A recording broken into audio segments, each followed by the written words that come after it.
It began with a speech, a brief 5-minute segment, a passing moment never intended to go viral. Karoline Leavitt had been invited to deliver remarks at a policy summit in Washington, one of those polished high-profile gatherings full of donors, reporters, and Beltway elites pretending not to scroll through Twitter during the panels. The topic: free speech in an era of polarization. Most attendees played its safe scripted lines, crowd-tested applause, cues.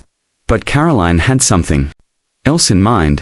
She stepped up to the podium in a navy blazer, straightened her papers, and held her gaze on the camera just long enough to signal she meant every word. Free speech isn't reserved for the powerful or the popular, she began. It belongs to the kid in the back row who's afraid to speak because someone told him his values are dangerous. The room froze. She continued. We're raising a generation of self-censors, not because they're weak, but because they've been conditioned to fear disagreement. Still, silence, a few stiff coughs. A moderator shifted awkwardly in his seat. Karoline didn't flinch. We don't need safe spaces from ideas. We need leaders with the spine to face them. That was the line that lit a match. Within hours, the clip was everywhere captioned, reposted, and replayed millions of times. And not everyone was pleased, least of all Senator Chuck Schumer. Within a day, whispers started to ripple through Capitol Hill. An anonymous staffer leaked an internal email chain. Senior Democratic aides discussing so-called platforming consequences for what they labeled rhetorical extremism. Karoline's name was in the thread. What followed was a cascade. Speaking invitations revoked. A think tank quietly pulled her panel. A major news network cancelled her upcoming interview, citing scheduling issues. Officially, none of it traced back to Schumer, but everyone understood. The silence wasn't organic, it was coordinated. But if Chuck Schumer expected Karoline to fade away quietly, he underestimated her completely. By week's end, her inbox was chaos. Cancelled engagements, rescheduled panels, and a growing chorus of high-profile voices labeling her divisive. It was a classic Washington freeze-out. She had seen it before. Conservative figure rises too quickly, speaks too plainly, challenges the wrong narrative, and suddenly becomes a threat. Staffers close to Schumer were now tweeting that very phrase. But instead of backing down, Karoline pushed forward. From her home studio in New Hampshire, she went live that Sunday night. No producer, no filter, no teleprompter. Let's be clear, she said, eyes locked on the lens. This isn't about public safety. This is about silencing a young conservative woman who refuses to sit down and be quiet. Within minutes, conservative influencers picked up the clips. Within hours, she was trending again, not as a guest, but as a force. The next day, a reporter tossed a casual question at Schumer during a press scrum. Any response to the claims you're working to silence Karoline Leavitt? He smirked a tight, practiced DC smile. I don't know who that is, he said. A mistake. That soundbite became a rallying cry. Supporters immediately clipped it, slapped on a caption, "You will know her name," and posted it across every platform. That night, Leavitt Unfiltered was the top trending topic on X. What began as an attempt to quietly push her off stage was now fueling her rise. And she wasn't letting go. She wanted more than attention. She wanted the mic and a message loud enough to be heard in every room where her name had been whispered. Her team, Young, Scrappy, and Inia Savi, had already lined up 3 independent interviews for Monday. But Karoline was aiming higher. If Schumer wants to pretend I don't exist, she told her strategist, let's make sure he hears my name on every network, every panel, every podcast for the next week. By Tuesday, she had a town hall scheduled in New York Schumer's own backyard. The theme: when free speech becomes a target. It was hosted by a media startup that didn't shy away from firestorms. Outside the venue, protesters waved signs, accusing her of stoking division. Inside the hall was full young conservatives, centrists, even independents, all curious to hear from the woman Schumer's team had tried to erase. When she took the stage, she didn't start with data or slogans. She began with a name. Senator Schumer, she said evenly. Since you claim not to know me, allow me to introduce myself. The crowd roared. I'm the young woman your staff tried to cancel. The voice you tried to smother not through debate, but through backroom deals. And I'm not going anywhere. Cameras flashed. Social media exploded. Even the reporters looked up from their phones. Schumer's calculated silence had officially backfired. Karoline was no longer defending herself, she was defining the narrative. The next morning, the buzz on Capitol Hill was unmistakable. Clips from the town hall dominated morning coverage. Journalists who had once written her off were now calling her poised, sharp, formidable. Inside Senate offices, junior aides were quoting her speech in briefings. Conservative senators repeated her words on the floor. And then came the leak that changed everything. A memo marked sensitive showing Schumer's team had contacted multiple media outlets before her cancellations. The story was no longer about what Karoline said, it was about how far someone had gone to stop her from saying it. By Thursday, a congresswoman notorious for shaking up cable news submitted a formal request for a subcommittee investigation into coordinated censorship of political speech. Karoline wasn't just a flashpoint now, she was a case study. Still, she wasn't chasing headlines. She was building momentum. Her next move, a nationally televised debate. The network, hesitant at first, relented after seeing her numbers. Her opponent, Representative Martin Caldwell, a veteran Democrat, Schumer loyalist, and seasoned debater with a short temper. Karoline had done her homework as she sat in the makeup chair before the show. A producer leaned in. You sure about this?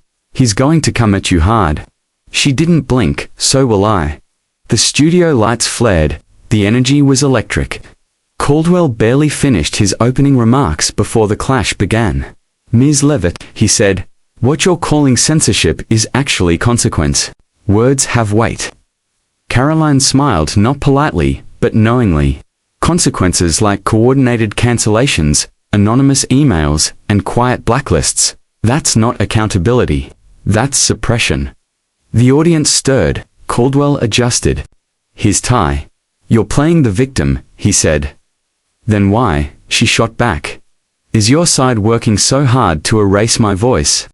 The moderator froze. Caldwell fumbled for his notes. No need, Karoline said smoothly. I've read them all, your talking points, your op-eds, your rebuttals. None of it changes the truth. You tried to erase me, and now you're mad. It didn't work. It was a knockout punch. Social media lit up before the segment even ended. Headlines followed. Levitt dismantles Schumer ally on live TV. Conservative firebrand flips the script. Backstage, a producer approached her, stunned. You just rewrote the playbook. I didn't come to play, she replied. I came to be heard. And she was, by millions, but she wasn't finished. The next day, she announced her boldest step yet. A live-streamed public hearing, titled, Free Speech in the Age of Political Gatekeeping, and a direct invitation. Senator Schumer, you've held hearings on everything from digital ads to refrigerator emissions. How about one on the First Amendment? It was the clip that broke the internet. The story was no longer about Karoline being silenced. It was about why she had become impossible to silence and what that meant for the power structures trying to hold her back. And she was just getting started. Schumer didn't say a word, but his silence said everything. The next day, a protest outside Karoline's event took an unexpected turn. When a heckler's mic caught him admitting they were afraid of how influential she might become. That clip went viral, too.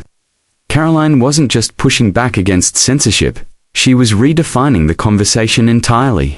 This wasn't just about the media anymore, or even about Karoline herself. It had become a referendum on the political establishment, and Schumer had become its symbol. He saw it happening while Karoline built a grassroots movement. He was losing control of the narrative. Behind closed doors in Capitol Hill, discussions shifted from strategy to damage control. Karoline Levitt had gone from media outsider to someone being discussed in national security briefings, not because she posed a threat, but because her message was breaking through in ways no one anticipated. Schumer's allies were furious. Their carefully managed messaging was collapsing, and polling reflected the fallout. A majority of voters under 40, including some moderate Democrats, believed Karoline was being unfairly targeted by political elites. Just like that, the narrative shifted. But Schumer wasn't out of moves. He acted quickly. Karoline's upcoming university event was suddenly put under review due to vague security concerns. A scheduled public radio interview was indefinitely postponed. Then came a warning from a committee chair. Her recent rhetoric might raise ethical concerns. The pressure was clearly coordinated and clearly desperate. Karoline didn't flinch.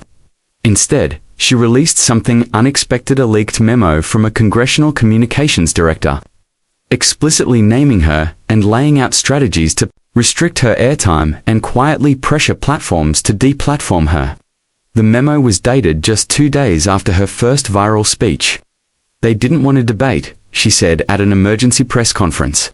They wanted a digital blacklist, and I'm not just fighting it for me. I'm fighting it for every American who's ever been told to sit down and shut up. The press conference was scheduled for 10 minutes. It lasted nearly an hour. Reporters asked if she planned legal action. Others asked whether she would run for higher office. She didn't take the bait. Her focus was on exposure. I don't need a title to be a problem for them, she said with a calm smile. I just need the truth, and I have it. Public backlash against Schumer grew. Even commentators who had previously written Karoline off now admitted, this is what leadership under fire looks like. Behind the scenes, Schumer's advisors urged him to strike back publicly. His response: she wants a spotlight. I'm not giving it to her, but it was too late. The spotlight wasn't his to give anymore. It was hers, and she wasn't slowing down. In the days following her confrontation with Representative Caldwell and the flood of media attention, Karoline made a bold move. She announced she would host an open forum in the heart of Washington, D.C. No script, no moderators, no filters. Just a stage, a mic, and every question thrown her way. The venue, a historic theater once used by presidents to rally support during wartime, the symbolism wasn't lost on anyone. Tickets sold out in under an hour. Outside, the line wrapped around the block. Inside, the crowd buzzed. Supporters, critics, journalists, students, even a few curious members of Congress filled the seats. Protesters called her divisive. Her supporters shouted back, demanding to let her speak. She walked onto the stage with no fanfare, just calm resolve. No warm-up act, no flashy entrance. Just her, a chair, and a packed house ready to witness something different. For over 2 hours, she answered questions, real ones, from every part of the political spectrum. Liberals challenged her, conservatives cheered, independents listened. She responded without spin. When asked for evidence, she showed it. When asked about her motives, she laid them bare. When asked why she was risking so much, her answer brought the room to silence. Because political survival means nothing if it costs you your voice. A beat of quiet followed, then thunderous applause. One question struck a deeper chord. A young student, no older than 20, asked, "Why do they hate you so much?" Karoline didn't hesitate. Because I'm not afraid of them. Because I'm not on their payroll. Because I remind them of everything they can't control. A young woman who doesn't need their permission. Doesn't apologize for her convictions, and can't be bought. The room erupted. The clip took over social media. Major political figures from both sides shared it. That same night, Schumer's office issued a formal statement promising a commitment to unity and civil dialogue. It landed flat. The internet mocked it mercilessly. Karoline didn't even have to respond. Her actions spoke louder than any statement. This was no longer just a media victory, it marked a generational turning point in how people saw political power. Karoline had punctured the establishment's carefully guarded armor not with money or party machinery, but with truth. She didn't need anyone's approval. She had the people, and Washington was paying attention. In the days that followed, cable networks scrambled to book her. Pundits who once laughed her off now leaned in. Even networks that had previously shunned her quietly reconsidered. But she wasn't in a hurry. She knew how the media loved to elevate someone only to tear them down, so she changed the game. Instead of doing a TV tour, she announced a live stream, just her camera and the truth. No commercials, no interruptions. Over 20 million people tuned in within 2 days. It wasn't a rant, it was an expose. This isn't about me anymore, she began. It's about how speaking freely in this country now takes courage, when it used to be a right. She laid out everything: the coordinated censorship, the internal memos, the university cancellations, the silent pressure from networks, names, dates, receipts. She didn't point fingers, she pulled back the curtain. And then came the line that caught fire online. If this is what they do to someone like me, with a platform, with a voice, imagine what they do to you when no one's watching. That clip spread everywhere, from truck drivers in Iowa to tech executives in California. Even her critics couldn't deny what she represented: raw, unapologetic defiance of curated narratives. Schumer remained silent. But behind the scenes, sources said he was furious. One insider claimed he called her a digital wildfire we can't contain. Meanwhile, Karoline announced a speaking tour not in coastal cities or elite campuses, but in middle America, community centers, gymnasiums, town halls. Every event sold out. Then came the twist. A whistleblower from a major social media platform leaked internal documents. Karoline's name had appeared on a shadow ban list. It confirmed everything. Her response on social media: just for words. I told you so. It trended instantly. Trust in mainstream media plummeted. Trust in Karoline soared. Even seasoned replicants started calling her the future of the movement. But Karoline wasn't talking about party lines. She was talking about principles. And no one in Washington knew how to deal with that. By now, she wasn't just a headline, she was a movement. Capitol Hill staffers whispered her name behind closed doors. Journalists debated her at dinner tables. Students wrote papers on her. Late-night comedians grew cautious. The usual spin tactics didn't work on her. She didn't fit their template. Karoline wasn't playing to a base. She wasn't following anyone's script. She wasn't looking for permission. She was drawing her own lines, and people from all sides were standing with her. That's when the unexpected happened. Under mounting pressure, and with his credibility in freefall, Schumer requested a televised discussion not with Karoline, but about her. The panel featured academics, strategists, media insiders, and one surprise guest, a former White House comms director who had previously worked to suppress her message. Karoline didn't wait for an invite. She walked onto the set live, just minutes before airtime. The host froze. A scheduled guest had mysteriously cancelled, and Karoline took the seat. The host tried to cut to commercial. Karoline calmly raised a hand. No need. Let's talk. And they did. For 40 minutes, she took every argument thrown at her and dismantled them one by one. Not with volume, but with facts. When they questioned her credibility, she showed documentation. When they accused her of attention-seeking, she reminded them she'd declined multiple book deals. She didn't posture, she stood her ground. At one point, a commentator said, "You've made a lot of powerful people uncomfortable." She replied, "Good. That means I'm doing something right." By the end, the studio fell quiet. Even the host looked shaken. Karoline stood, thanked the panel, and walked off. The clip broke records again. Schumer never mentioned her again. But it didn't matter. Her name was already cemented, not as a disruptor or rebel, but as a force. She returned to her grassroots tour, rejecting DC's invitations, not out of ego, but intent. Her message was clear. You don't need volume to be heard. You don't need approval to lead. You don't need to play their game to rewrite their rules. By the next election season, dozens of young candidates across the country cited one source of inspiration: not a senator or president, but a 20-something firebrand who refused to be silenced. Karoline Leavitt didn't just outlast Washington, she changed it. They tried to ignore her, mock her, silence her. But she didn't back down, She didn't bend. In a world full of polished soundbites and filtered politics, she chose something different. She chose truth. And the people chose her right back.